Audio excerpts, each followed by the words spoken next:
Dr. James was one of the most genuinely kind people you could ever meet.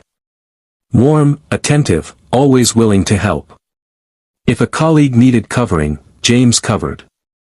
If a friend needed advice at midnight, James answered. If someone in his social circle needed a favor, any favor, large or small, James was the first to volunteer. He was universally liked. And profoundly underestimated. People called James when they needed something. But they rarely called James just to talk. They rarely asked his opinion on things that mattered. They rarely considered how he was doing with the same energy he considered how they were doing. James was present in everyone's life. But somehow, mysteriously, painfully, he was central in no one's. One evening, a mentor sat with James over coffee and said something that changed his life. She said, "James, you have made yourself so easy to have that people have forgotten to appreciate having you. You are always there. And because you are always there, they have never had to imagine what it would feel like if you weren't." James sat with that for a long time. And then he began, slowly, uncomfortably, against every instinct he had, to practice something new. He started saying no to the requests that cost him but served no real purpose. He stopped responding to every message immediately.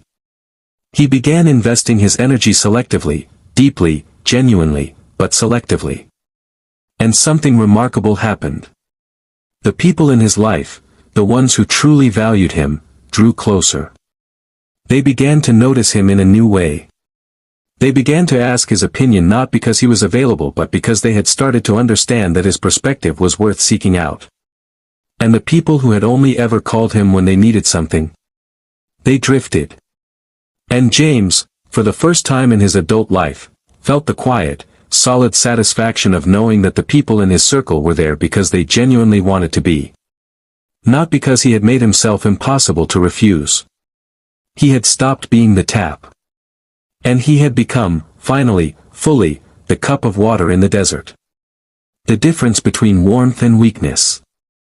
I want to address something important here. Because I know that for some of you, particularly those who were raised to equate self-sacrifice with virtue, to see saying no as selfishness, to measure your worth by how much you give, what I am describing might feel uncomfortable. It might feel like I am asking you to become cold. I am not. There is a profound difference between warmth and weakness.